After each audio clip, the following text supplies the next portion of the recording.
Hey guys, thanks for joining my logarithms review video.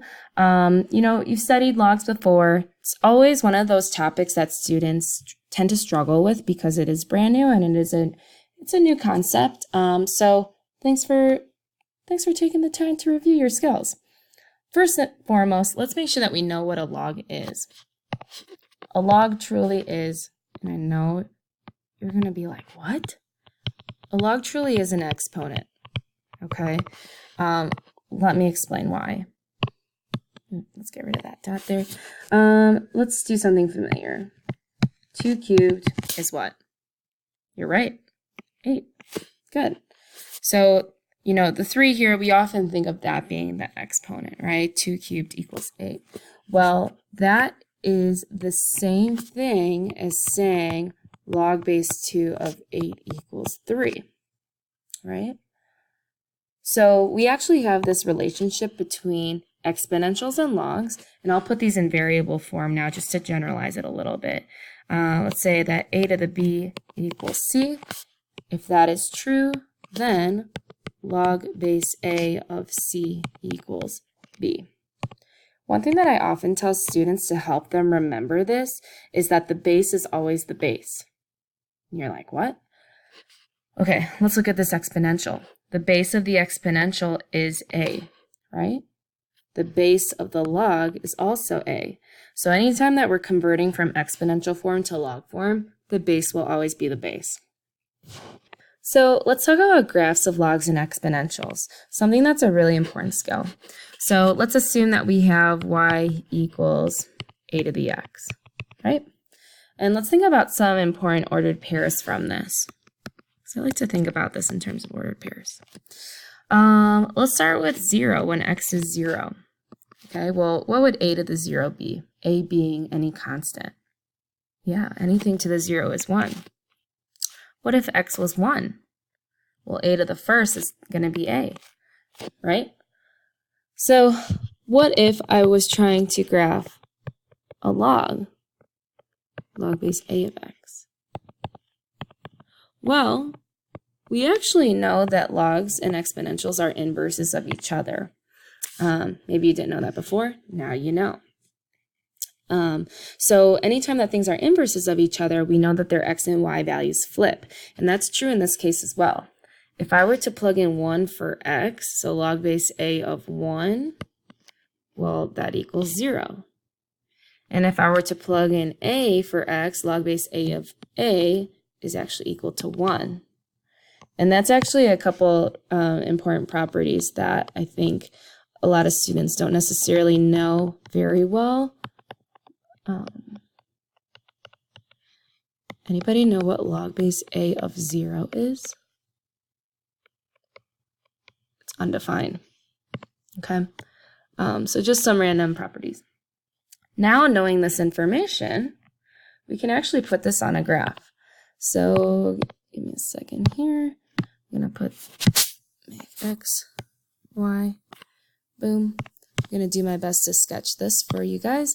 So for my exponential here, y equals a to the x, I would be at 0, 1.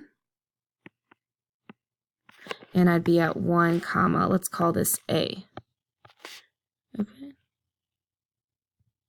And this graph actually has what we call a horizontal asymptote at y equals 0.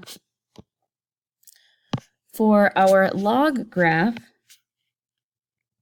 we have the ordered pair 1, comma 0, and we also have the ordered pair a, comma 1.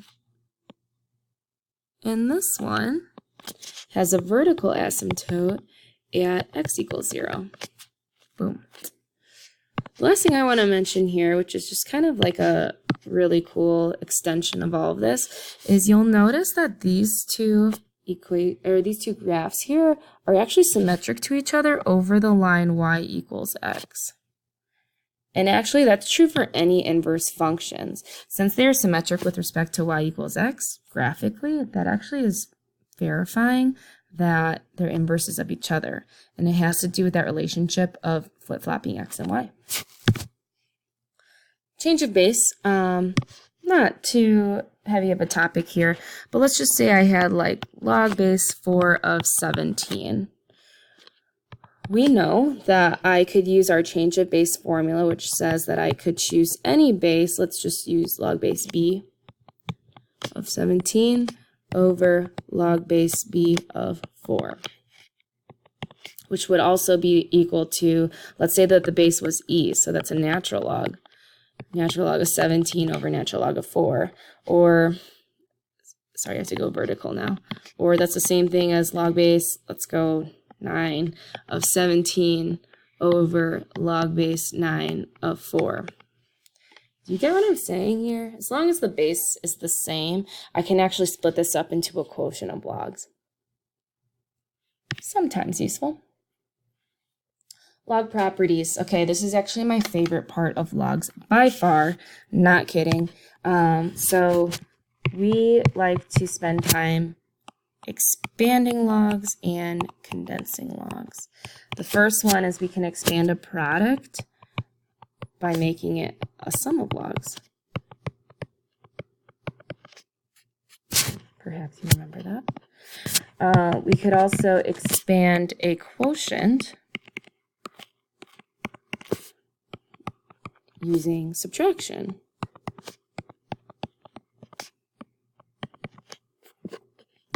And last but not least, we could also move an exponent to be a constant times a log.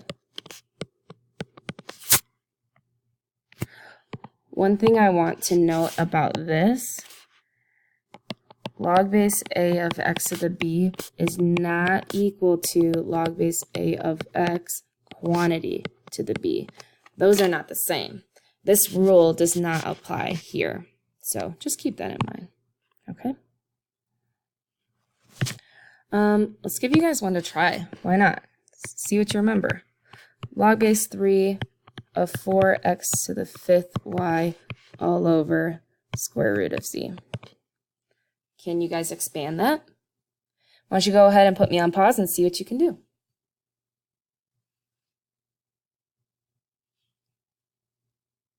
All right, so I did, go from the original, jumping to the final answer here. So I know that everything in the numerator is actually being multiplied by each other. So that gives me 3 terms that I'm going to be adding.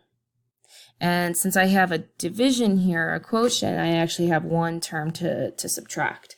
Anything that's an exponent, so 5's an exponent, technically a square root or any kind of radical is an exponent, that gets to be multiplied in front.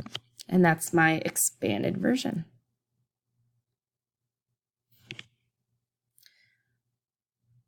All right, so that wraps up our quick logs review. If you guys have any questions, let me know.